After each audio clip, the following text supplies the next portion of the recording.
What's good, YouTube? Welcome back to another video, and today I got y'all a new reaction video. I'm reacting to Twin Shells Rainbow Six Siege reveal.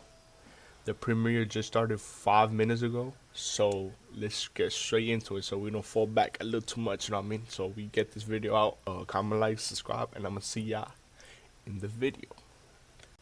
Alright, let's get straight into it.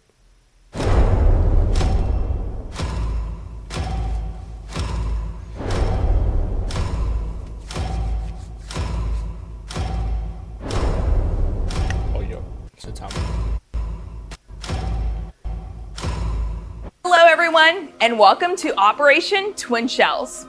I'm Camille Salazar-Hadaway, and it's time to hear straight from the developers themselves all about Year 9, Season 3 of Rainbow Six Siege.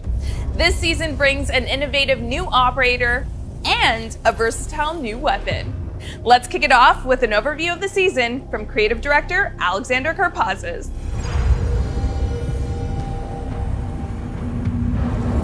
Year 9 Season 3 is all about Operation Twin Shells.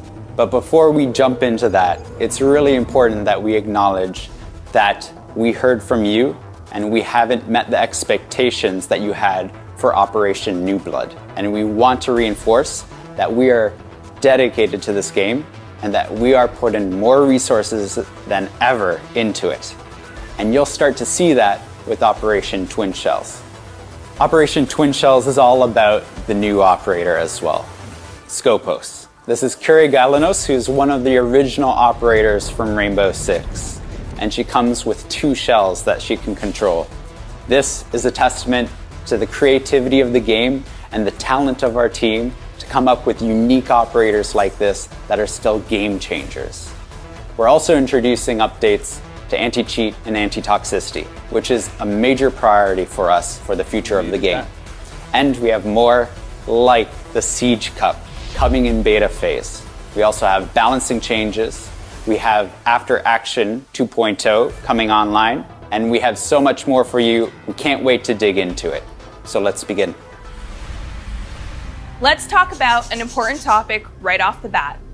Cheating and toxicity are not just concerns for you, they are critical issues for us as well.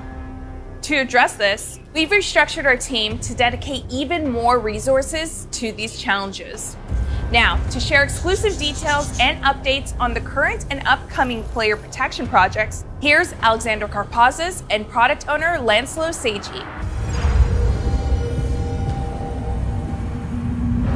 We want to assure you that we have more than just one security system in place. More than just BattlEye, we have 6 detection systems running at any given time so that we can catch cheaters.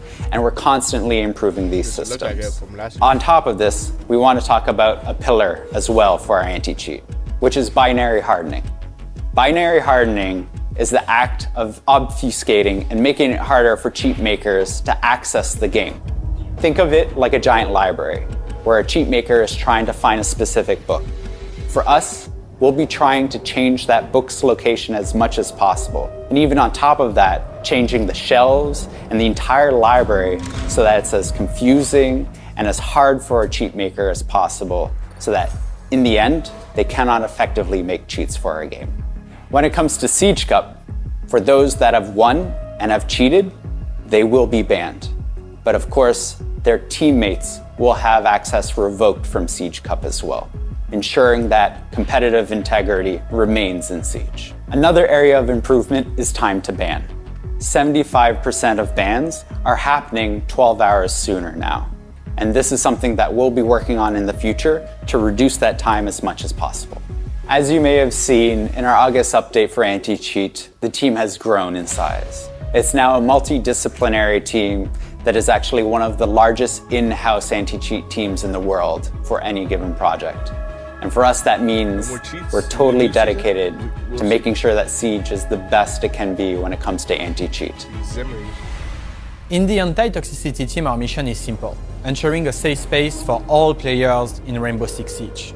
It means protecting the community from recurrent and highly toxic players, while rewarding recurrent positive behavior. Our mission includes handling features like reverse friendly fire, Texas censorship, reports, abandoned penalties, match cancellation, commendation system, and of course, the reputation system.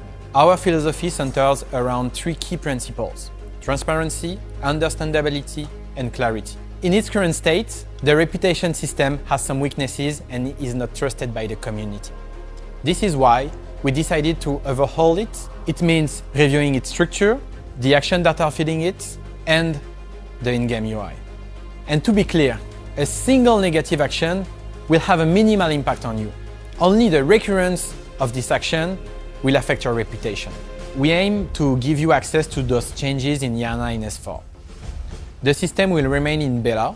It means no impact on standing until we are 100% confident it meets your and our standards of transparency, understandability, and clarity.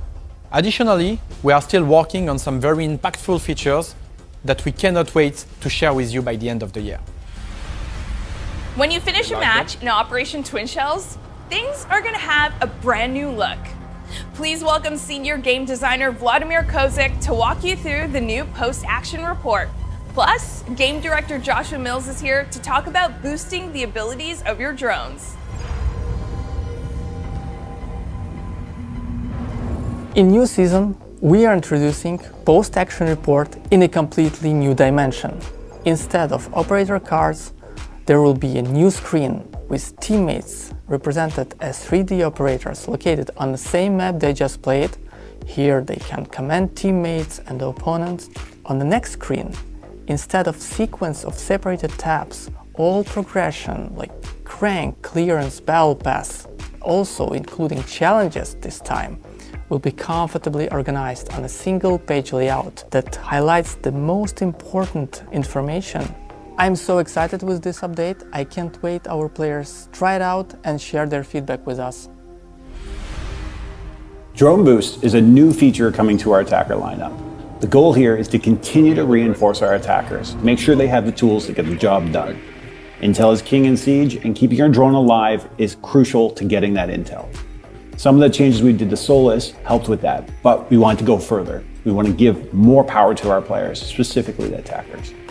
So Drone Boost means you can actually boost your drone a maximum of 3 times, 3 seconds per boost. You can cancel it mid-boost to quickly evade, quickly close distances, and each boost, once expended, takes 6 seconds to recharge.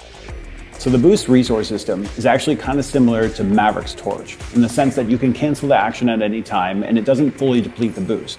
So you can cut up a boost as needed, but again, you'll only have 3 full ones. Drone Boost isn't limited to just the default drone. The Kludges from Brava or even Twitch's drone can also take advantage of this feature. If Mozzie happens to get his hands on one of these drones and there's still charges left, so that's the key factor here. If there's still charges on that drone, now they're Mozzie's to use. So the future of drones in Siege is really focused on their economy, which means making sure they can survive longer, or at least giving our players the ability and the tools they need in order to make sure their drones can survive longer.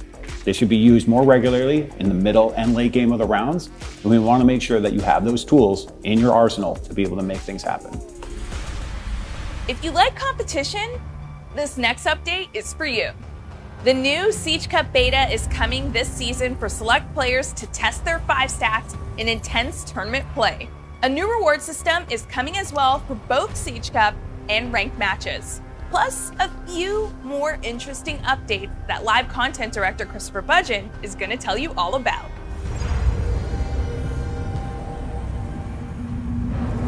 In Year 9 Season 3, Operation Twin Shells, we're happy to announce the beta of Siege Cup.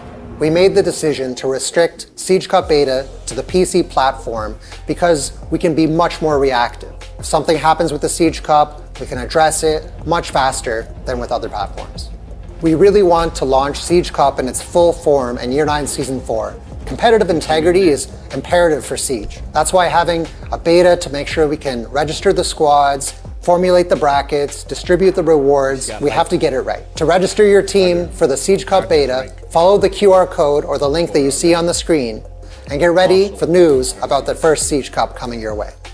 With Siege Cup, you have to register as a 5-stack, meaning that you have to bring 4 of your friends, get ready to compete until the tournament is over. Once the Siege Cup starts, you're there committed to the Siege Cup to play until you get eliminated or, of course, win the tournament. We see the Siege Cup beta as our most competitive playlist, even more so than ranked, because the stakes are extremely high. The first Siege Cup will be near the beginning of Year 9 Season 3, and after the finish of the first tournament, we'll run another every 2 weeks for the remainder of Year 9 Season 3. In Year 9 Season 3, we're introducing a new currency called Competitive Coins. Competitive coins are exclusive to our competitive playlists, that being Ranked and Siege Cup. Get as far as you can within the ranks, as well as play as many Siege Cups as you can to get competitive coins to open these exclusive packs. In Year 9 Season 3, all console players will receive one free competitive pack. Move up the ranks, get as many competitive coins as you can, so you can continue to open packs in that collection. Starting in Year 9 Season 3, when you're waiting for your next match, whether it's in Ranked, Quick Match, or even the Siege Cup, you'll be able to enter the shooting range to stay warmed up, ready for your next match. Additionally, we've also added a cover feature within the aiming lane. Now you can have covers pop up from the ground, dummies will hide behind them and take position as you try to eliminate them as you warm up your aim.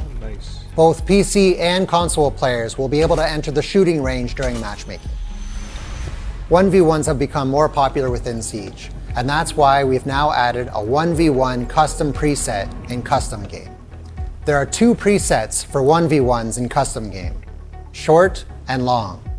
The short preset allows you to play 6 rounds with 4 rounds to win and 1 overtime round. In the long preset, it's the first to 8 rounds, but if the match gets tense and it's really tight, there are 3 overtime rounds. In both of the 1v1 presets, all maps are available. The prep phase has been lowered to 20 seconds. It's perfect for one player to get set up and ready for the attack.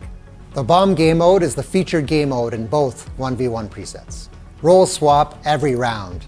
You play attack, then defense. This will continue until whoever finally wins the match. With every new season, the question arises, which operators will be targeted for balancing and how will they change? Game designer David Perpignan has all the answers, plus spoilers. It's Solis, Dokkaebi, and Noke.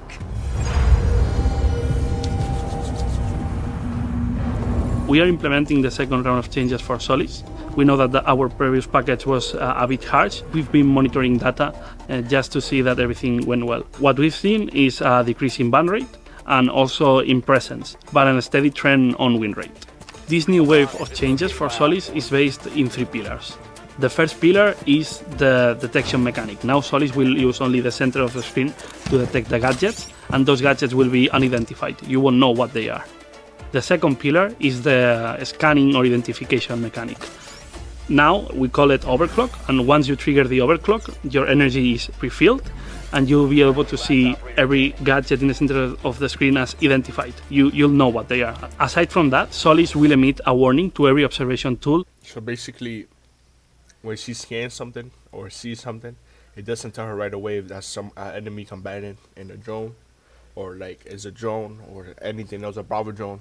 It just tells her like a little something is there, but she has to scan it, and then it refills her battery like over and over. Yo, you see, I like that. In the enemy team, within the range of detection, so they will know that you are overclocking and that you are seeing their gadgets. The third pillar is the energy access. Now Solis Spec IO will last longer and will require less energy to be activated while reloading. Also, these new changes give us more balancing levers that will help us adjust Solis in the future. Searching for electronics. Dokkaebi right now can generate a lot of pressures in defenders, specifically at the beginning of the round. That's why we're taking a look to the resource management in her ability. Now Dokka will start with 0 charges at the beginning of the round and will get one every 45 seconds, but only up to 2 per round. These changes should reduce the pressure on defenders now. They should have more time to prepare their setup.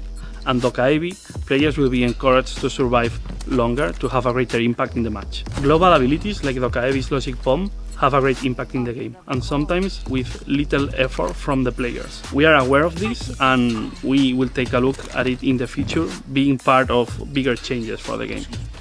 See you around. So Nock is receiving a buff. We think that camera... Yo, that's a good... That's like... Even though they said they was gonna nerf Dokkaebi's, what's it called? Her calling, like a radius around her, they just made it so she has to wait for her calls. That is so much better. And let me know what you guys think about that. Scrubbing and Intel Deception is how stealth should look in Rainbow, and that's what Nock does. The changes we are making are affecting how Nock's ability consumes energy. Instead of being time-based, they will be action-based. That means that some actions like walking won't consume any of your energy, but if you sprint or shoot, your energy will be consumed. These changes aim to make Nock more patient. We want Nock to be better at flank watching, cutting rotations, and increasing the uncertainty on defenders. We want them to feel like there's a monster in the house. Nock and Smoke's FMG9 is getting a buff. We are reviewing its recoil to make it more comfortable when you're shooting at longer distances, specifically when you're using magnified scopes. The objective of these changes is to improve the player perception and balance of those operators while keeping the frustrations away. There will be more changes in this season. For example, we are taking a look at the proximity alarm and its synergy with Sentry, and also at the delayed timer for explosions on the Claymore. Nock's weapon. A big update for Versus AI is coming in Operation Twin Shells. As you'll now be able to play as a defender and face off against a squad of attacker bots. For more, here's AI programmer Anya Moncha Dele. Versus AI is a game mode designed for new players to provide them with a safe environment where they can learn and practice before their first ranked experience. In Year 8, Season 4, we introduced Versus AI for the first time. Since then, we keep adding more operators to play with and against, more supported maps, and we keep integrating more AI behaviors. This season will be significant. We're introducing Versus AI 2.0. Given that Siege is an asymmetrical game, we want to give the players the opportunity to play the other side. For the first time, players are going to be able to play the defenders against a full team of AI attackers. The AI attacker team will feature 5 operators: Ash, Thatcher, Thermite, Nomad, and Sledge. As a defender, the player will be able to choose between 16 operators, including the new one, Scopos. New players are going to have the opportunity to learn how to rehack Nomad and Sledge. As a defender, the player will be able to choose between 16 operators, including the new one, Scopos. New players are going to have the opportunity to learn how to rehack to those attackers' behaviors, but it will also give them some ideas of how to play themselves when it's their turn to play the attackers. Both beginner and advanced game mode are going to offer the full match experience at launch. Similar to a casual game, the player is going to enter as either a defender or an attacker against a full team of AIs. They're going to play on one of our 8 supported maps, and after 2 rounds, they're going to switch sides. We've heard your feedback, and we want to make sure that Versus AI gives a real feel of what it's like to play Siege. I like that. It's now time to talk about the new operator, Scopos. This Greek defender brings a new dimension of tactical possibilities to the fight through her twin shells, Talos and Colossus. Talos and Colossus. For insight into the visual design of this operator, we'll hear from art director Joanna Sui. And for a breakdown of the new gameplay opportunities she offers, we'll go to game designer Justin Larange Alualia. Yeah, the longest name possible. Others.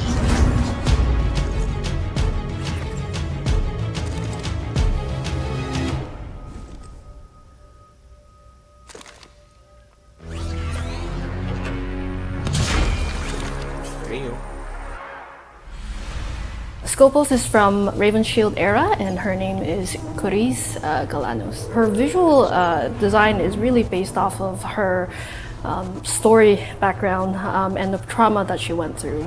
In the anime that was released from the Year 9 Season 1, in the mission there was Daniel Bogard and Jared Morris at that time trying to stop the bomb maker. In the end, you see a giant explosion, and it was actually exactly that moment where she stopped being able to walk. Ever since then, she's a wheelchair user. She's been in a relentless chase trying to seek prosecution to stop Deimos. All that toll took an effect on her face. She looks very gaunt. She has eye bags, wrinkles, and wear and tear.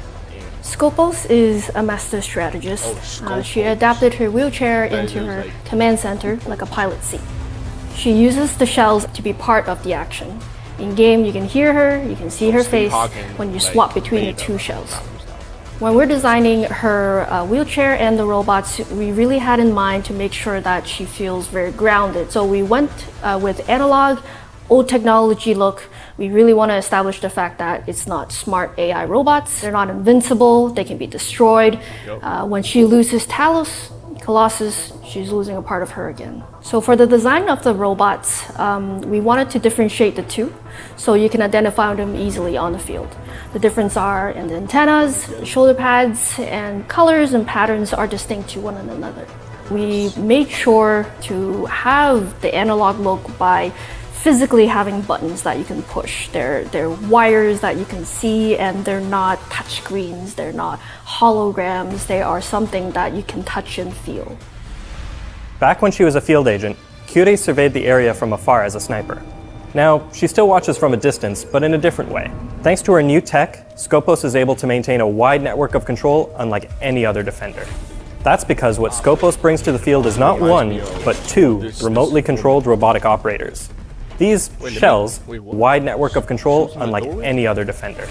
That's because what Scopus brings to the field is not one, but two remotely controlled robotic operators.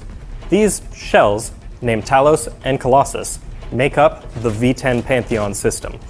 At any given moment, one of Scopus' shells will be in an active state, where it functions like an operator, while the other remains in an idle state, where it functions like a powerful piece of defensive utility. Scopus' control allows her to swap the states of these shells, quickly delivering offensive or defensive power where it's needed most. Scopus' active shell works much like any other operator. It can move, shoot, and use gadgets. It's also Scopus' primary lifeline.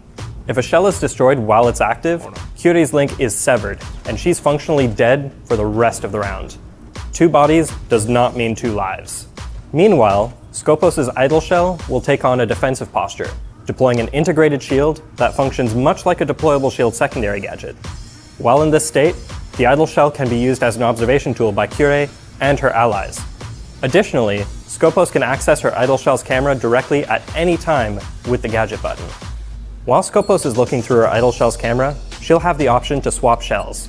Activating the swap sequence will put her active shell into idle mode and put her idle shell into active mode. The only catch is that the active shell needs to be in a position where it can deploy its shield to perform the swap. Scopus' HUD has an indicator that'll make this easier.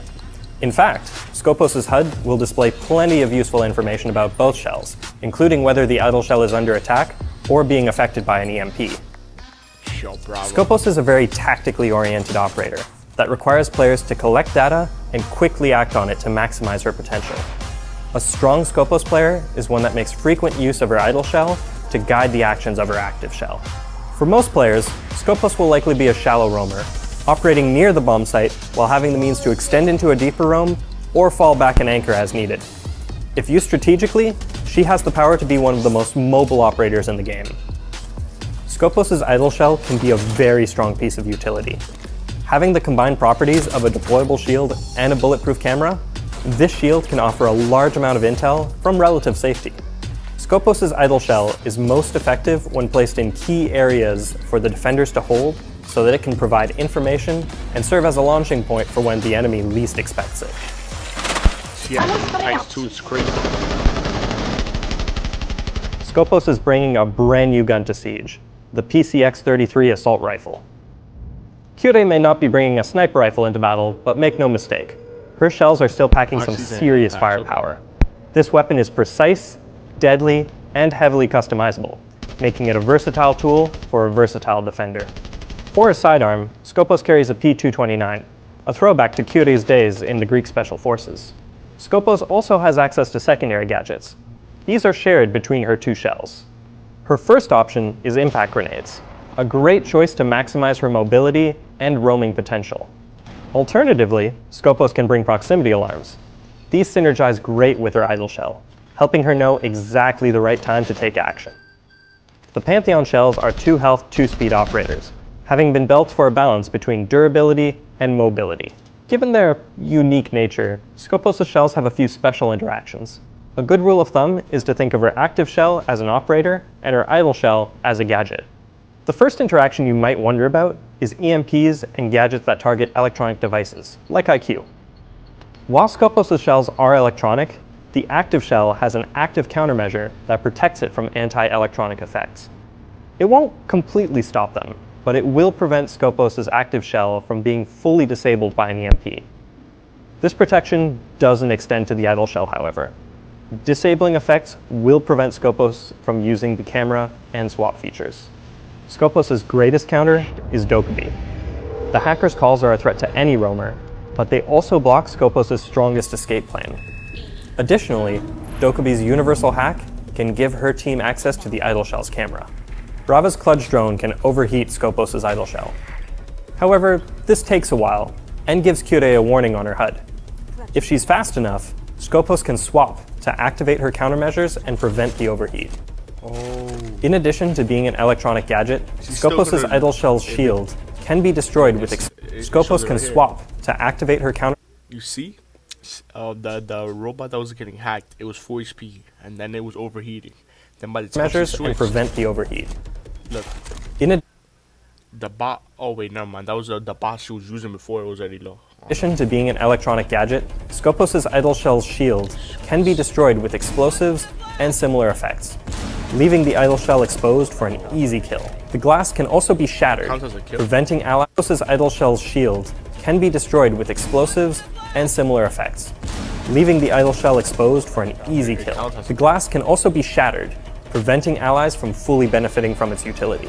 Can't vault over it. A well-placed ash charge, frag grenade, or Flores drone can make quick work of an undefended idle shell. The biggest threats to Skopos are her direct counters, so she benefits greatly from allies who protect her from them. Catchers like Jaeger and Wamai can protect her idle shell from explosives, and other denial gadgets, like those from Mute, Mozzie, and Tubrau, can stop many of Skopos' greatest enemies. Being made of metal, Skopos' shells can't benefit from healing effects. Doc's stims, Thunderbird's Kona stations, and Rook's armor won't help the shells. They also can't get put in a down state, and they don't breathe, meaning they're immune to toxic effects like smoke and Fenrir. That last fact can open the floor to some aggressive combos. Yo, you can literally walk out. 4 eliminated. Another strong approach to Skopos is to double down on intel. Maestro, Valkyrie, and Echo can offer more insight into enemy positions and even provide some distractions. That can be more than enough to let Skopos get into position and go for the kill. Skopos is designed to embody the key aspects of being a defender: gathering information and swiftly responding to attacker strategies. Skopos brings a level of adaptability that, if left unchecked, can turn the tide on even the strongest of attacks. We'll be keeping a close eye on her in the test server and throughout the season to see what players can do with her. That is insane. You won't see his face, Yo, she's gonna be ever, so good. but you'll probably recognize his idle, voice, as he's a big part of the Siege community. It's Marley, and he's here to give you his own special brand of insight into the new operator, new balancing updates, and all that Operation Twin Shells has to offer. Yes, sir. Yo, I like this season so far. Siege Cup. First impression of the new operator was definitely, oh, they've broken the game, this is it. But then when you see how it actually plays, it's amazing, it's mind-blowing, and it's definitely the most versatile operator on defense. The new weapon she's got is another assault rifle on defense. I love it, I love that weapon. The best strategy that I've found with the new operator so far is definitely finding my typical mirror window hiding spots on defense and planting one of the shells in the corner and hoping everybody walks right past it, and then switching to the shell when needs be, and yeah, the rest is history. During the playtest, the hardest counter that I noticed, definitely feel like Flores drones are a big issue. If you're leaving your body somewhere, it's gonna get destroyed. The balancing changes this season have got me really excited. The changes to Nock are really exciting. I'm going to be playing her completely differently to how I used to. I'm going to be sitting under cameras, and yeah, really exciting. And I'm glad to see the new Solis change as well. I think that's a great change. Now you'll know when there's a Solis below when you're droning, and I think that's amazing. Oh, the Siege Cup's going to be another level. So ranked is sweaty and fun and competitive, but Siege Cup is going to bring a whole new level of sweat and passion to Rainbow Six Siege that I can't wait for. Who will I want to challenge in the 1v1 custom match? What a silly question. Jinxie, I'm ready. Overall, I think it's a really refreshing and exciting season. Year 9 Season 3 is bringing what I think is one of the most exciting operators I've seen in a long time. I can't wait to see all the fun and different plays coming from people. And I just think overall, alongside the balancing changes, it's just going to be a great season, and I can't wait for it to launch. And that's the full rundown for Operation Twin Shells, which is hitting the season test server tomorrow. Jump in and see how Scopus, Talus, and Colossus change the way you defend a site. And as always, remember to report issues you encounter while playing to R6Fix for a chance to earn a tidy reward for your efforts. Now, don't leave just yet, because we've got one more thing for you. It's Jaeger in space!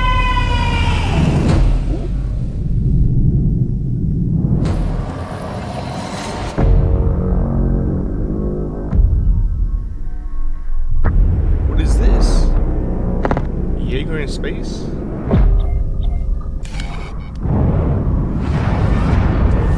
Drop a missile out of nowhere.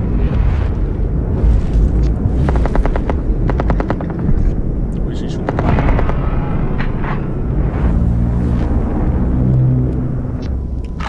Oh, that's his elite skin. Oh.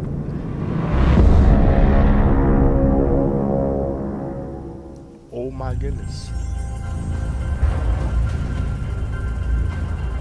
Siege Cup 1v1's custom match after action.